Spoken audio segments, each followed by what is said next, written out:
Czy Adolf Hitler był politykiem prawicy czy lewicy? To pytanie wydaje się być oczywiste, ale jak na nie odpowiedzieć? Wielu z nas uważa go za przedstawiciela skrajnej prawicy, pomimo tego, że NSDAP była partią, która miała w nazwie przymiotnik socjalistyczny. W tym filmie analizujemy faktyczne poglądy polityczne Hitlera. Sprawdzamy, czy ideologia wodza III Rzeszy mieści się w klasycznym podziale politycznym.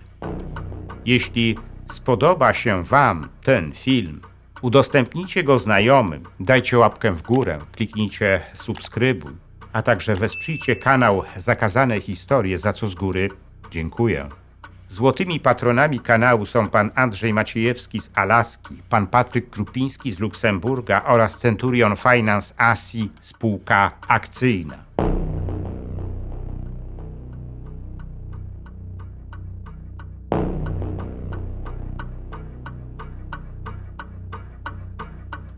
Biografii Adolfa Hitlera ukazało się do tej pory wiele.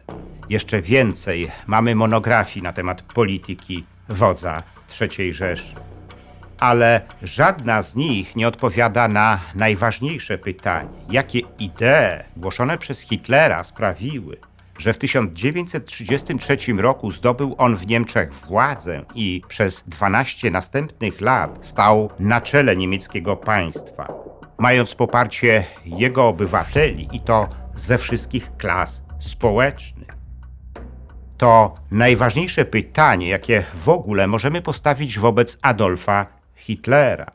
Ale pomimo tak wielu publikacji, jakie ukazały się na jego temat, nadal nie mamy na nie przekonywującej odpowiedzi. Zacznijmy więc tę opowieść od pytania, jakim w ogóle politykiem był wódz III Rzeszy. Wyobraźmy sobie sytuację, że bierzemy udział w spotkaniu historyków, na którym jeden z jego uczestników zadaje wszystkim proste pytanie: czy Adolf Hitler był politykiem prawicowym czy lewicowym? Większość z nas zapewne automatycznie odpowiedziałaby, że Hitler reprezentował skrajną prawicę. I prawdopodobnie pozostali uczestnicy tego spotkania, słysząc taką odpowiedź na postawione pytanie, pokiwaliby tylko twierdząco głowami. Dyskusja na ten temat zakończyłaby się więc bardzo szybko. Dzisiaj, po 81 latach, jakie minęły od upadku III Rzeszy, większość z nas automatycznie może przyznać, że Adolf Hitler rzeczywiście reprezentował skrajną prawicę. I dlatego sprawa ta nie budzi już dyskusji. W dzisiejszym filmie spróbujemy jednak zweryfikować ten pogląd, tak mocno zakorzeniony już w naszej świadomości. Okazją ku temu jest najnowsza książka Rainera Zitelmana, która ukazała się na polskim rynku księgarskim. Ta książka różni się od innych publikacji na temat polityki Hitlera tym, że jej autor zadał sobie nieco więcej trudu i sięgnął do jego tekstów źródłowych, czyli tego, co sam Hitler mówił i pisał w czasie całej swojej politycznej kariery. Korzystając z wyników badań Zitelmana przedstawionych przez niego w opublikowanej książce, spróbujemy zweryfikować powszechne już dzisiaj stwierdzenie o tym, że Hitler był politykiem skrajnej prawicy. I postaramy się jasno odpowiedzieć, czy to stwierdzenie jest prawdziwe. Pokusimy się również o nieco szerszą ocenę Adolfa Hitlera jako polityka. A mianowicie o to, czy używając klasycznego podziału politycznego na prawicę i lewicę, w ogóle da się jednoznacznie zaklasyfikować wodza III Rzeszy.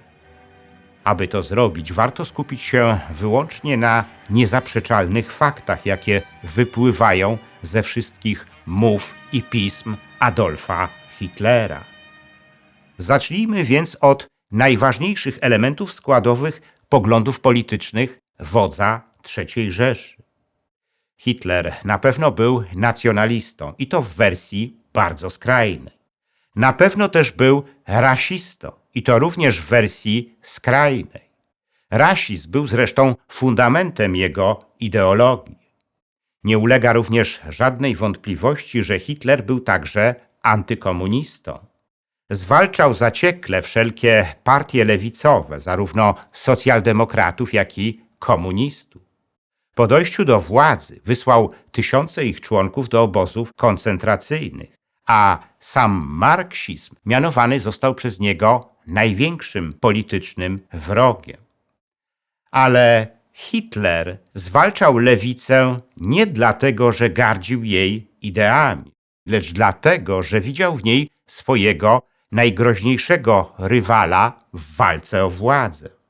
Dobrze wiedział, że zarówno socjaldemokraci, jak i komuniści mają to, czego brakuje wszystkim niemieckim ugrupowaniom prawicowym, czyli siłę duchową, fanatyzm, zdolność do porywania mas, a także wewnętrzną dyscyplinę i stałą gotowość do walki. To właśnie dlatego Hitler wielokrotnie mówił w swoich przemówieniach, że szanuje odwagę i determinację socjalistów i komunistów, podkreślając przy tym, że tylko oni mają w swoich szeregach prawdziwych bojowników. Wódz III Rzeszy nie miał zbyt dobrego zdania o ugrupowaniach prawicowych. Nazywał je bardzo często tchórzami, całkowicie pozbawionymi energii do działania. Uznawał je też za słabe, niezdolne do podjęcia narodowej rewolucji i bardzo oportunistyczne. Hitler nie zwalczał ugrupowań prawicowych tylko dlatego, że nie stanowiły one dla niego żadnego zagrożenia. Zawierał nawet z nimi polityczne sojusze, bo dobrze wiedział, że będzie mógł je wszystkie wykorzystać później do realizacji swoich najważniejszych politycznych celów. Prawicowe ugrupowania polityczne były więc dla Hitlera tylko narzędziem, z którego zamierzał skorzystać, gdy przyjdzie taka potrzeba, i skorzystał z nich. Retoryka Hitlera miała mocno antyburżuazyjny charakter. Wódz III Rzeszy krytykował również egoizm klasy średniej.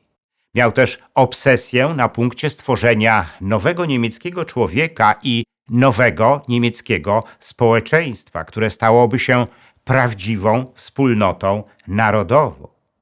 Ta ostatnia miała zastąpić panujący w kraju liberalny indywidualizm i podziały klasowe.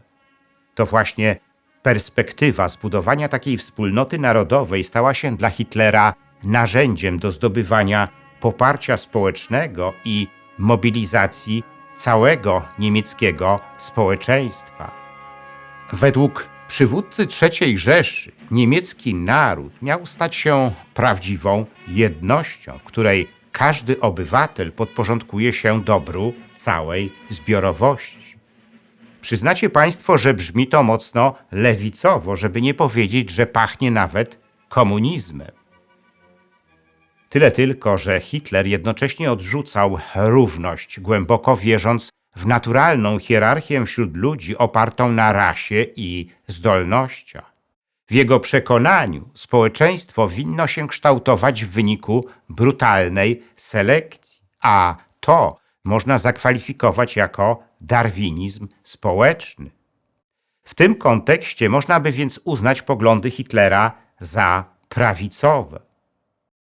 Obok społeczeństwa, które miało stać się pod jego rządami prawdziwą wspólnotą narodową, sporo miejsca w retoryce wodza III Rzeszy zajmowała gospodarka.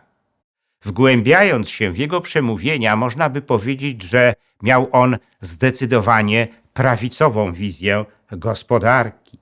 Jej najważniejszymi elementami było zachowanie prywatnej własności środków produkcji, współpraca z wielkim biznesem i przemysłowcami, zezwolenie na prywatne zyski i konkurencję.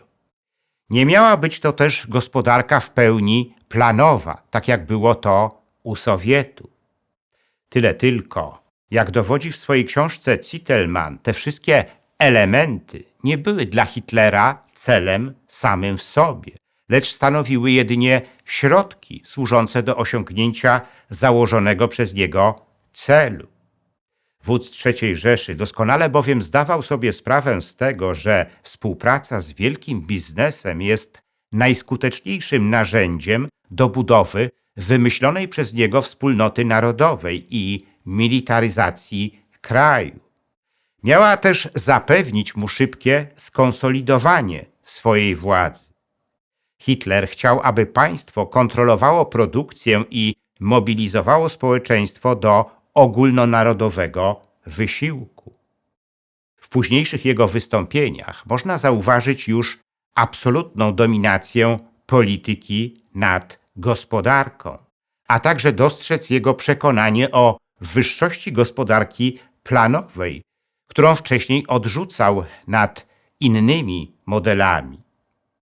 Zitelmann zwraca nawet uwagę, że wódz III Rzeszy w prywatnych rozmowach ze swoimi ludźmi wyrażał nawet swój podziw dla sowieckiej gospodarki planowej.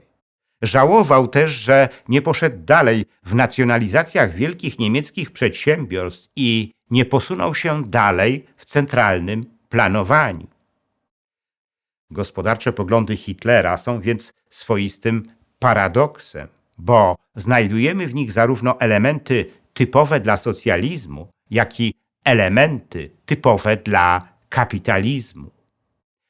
Na pewno Hitler czuł się wewnętrznie rewolucjonistą, ponieważ dążył do zburzenia Starego Ładu, stworzonego jeszcze przez burżuazję. Z tej właśnie perspektywy stare elity były dla niego bezużyteczne. Zamierzał stworzyć zupełnie nową elitę, zideologizowaną, dynamiczną i gotową na zmiany. Tyle tylko, że w swojej retoryce Hitler odwoływał się zazwyczaj do idei starych elit, mówiąc między innymi o wspólnocie narodowej, tradycji i porządku. Odwoływał się również do niemieckiej historii, przywołując jej największych bohaterów. Można by więc powiedzieć, że wódz III Rzeszy z jednej strony zamierzał zniszczyć Stary Świat, a z drugiej strony obiecywał przywrócenie jego dawnej świetności. I robił to w sposób niezwykle wyrachowany. Doskonale wiedział, że tylko w ten sposób może porwać za sobą miliony Niemców, pogrążonych w nostalgii za dawną wielkością państwa. Reasumując, za każdym razem, gdy wydaje się nam, że Hitler był politykiem lewicy, wychodzą idee, które temu zaprzeczają. I za każdym razem, gdy nazywamy go politykiem prawicy, możemy znaleźć u niego idee, które temu zaprzeczają. Według Zitelmanna Hitler nie chciał być ani politykiem lewicowym, ani politykiem prawicowym. Zamierzał zniszczyć zarówno lewicę, jak i prawicę, wierząc w to, że bez tego nie zdoła przeprowadzić swojej rewolucji, która miała być jednocześnie rewolucją społeczną i narodową. Zdaniem niemieckiego historyka pytanie, czy Hitler był politykiem prawicowym czy lewicowym, jest po prostu źle postawionym pytaniem, bo nie da się na nie odpowiedzieć. Reżim Hitlera był reżimem totalitarnym. Wszystkie totalitaryzmy nie są ani wersjami reżimów prawicowych, ani lewicowych. Tworzą własną ideologię, własne kategorie i własny język. Rządzą się też swoimi prawami i nie da się tak prosto i łatwo zaszufladkować Hitlera. Na pewno jest on postacią bardzo złożoną, którą trudno jest politycznie zaklasyfikować. Wódz III Rzeszy nienawidził bowiem zarówno liberalnego kapitalizmu, jak i międzynarodowego marksizmu. Tworząc swój program polityczny, czerpał wzorce z różnych ideologii, ale żadnej z nich nie przyjął w całości. Łączył swoją antyburżuazyjną retorykę z rasistowskim nacjonalizmem. Gardził konserwatywną prawicą, ale jednocześnie bezpardonowo niszczył marksistowską lewicę. Wprowadził do swojego programu elementy kontroli gospodarczej, ale nie chciał budować klasycznego socjalizmu. Był jednocześnie antykapitalistą, nacjonalistą, rasistą i socjalistą, ale każdym z nich tylko wybiórczo i na swój własny sposób, potrzebny mu w danej chwili. Być może dlatego zdołał porwać miliony Niemców, bo oferował im coś, co odpowiadało pragnieniom tak wielu różnych grup społecznych. Dlatego Hitlera i jego totalitaryzmu nie da się zrozumieć za pomocą klasycznych kategorii politycznych, które powstały w XIX wieku. One po prostu nie pasują do Hitlera, który, jak wiemy, działał w burzliwym wieku XX. Nie próbujmy więc odczytywać Hitlera przez pryzmat kategorii, które kompletnie nie przystają do realiów politycznych, w jakich działał wódz III Rzeszy.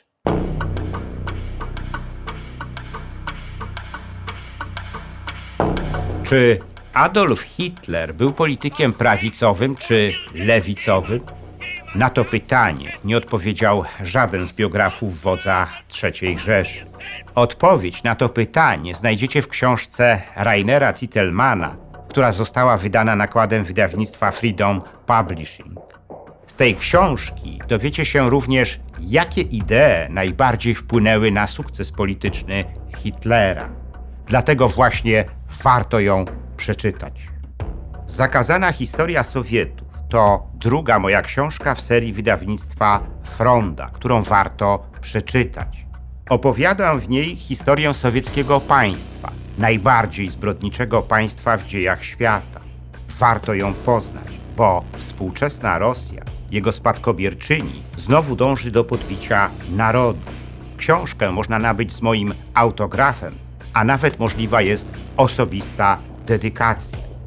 Jest wciąż do nabycia moja książka Ostatnie Polskie Powstanie. Ta książka dotyczy antykomunistycznego podziemia w Polsce. Dowiecie się z niej o tych aspektach jego działania, o których nie mieliście jeszcze okazji usłyszeć.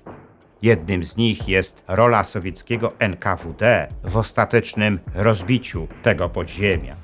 Zachęcam do zakupu tej książki. Każdy kupujący otrzyma ją z moim autografem.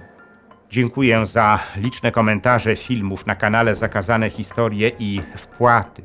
W sposób szczególny chciałbym podziękować złotym patronom, którymi są pan Andrzej Maciejewski z Alaski, pan Patryk Krupiński z Luksemburga i Centurion Finance Asi spółka akcyjna, a także srebrnym patronom, wśród których są panowie Dariusz Kwoka, Dariusz Wietrzykowski, Arkadiusz Strykowski, Bartosz Filip Cichy, Sebastian Nastarowicz, Zbigniew Foryś oraz Kongres Polonii Kanadyjskiej z okręgu Toronto, Stowarzyszenie Nasza Polonia z Australii i firma informatyczna Sagitum S.A. Dziękuję również pozostałym patronom, gdyż każda kwota wsparcia jest dla mnie ważna. Zachęcam wszystkich do wspierania kanału Zakazane Historie, co pozwoli na jego dalszy rozwój. Teraz można to zrobić nie tylko przez Patronite. Szczególnie dla patronów zagranicznych przydatne są możliwości bezpośredniego wsparcia na YouTubie w formie jednorazowej wpłaty klikając podziękuj, a także cyklicznych wpłat klikając wesprzyj na dole ekranu. Wpłat można też dokonywać przez PayPal oraz bezpośrednio na moje konto bankowe, którego numer widzicie teraz na ekranie. Więcej informacji na temat wspierania kanału na różne sposoby znajdziecie w opisie pod filmem.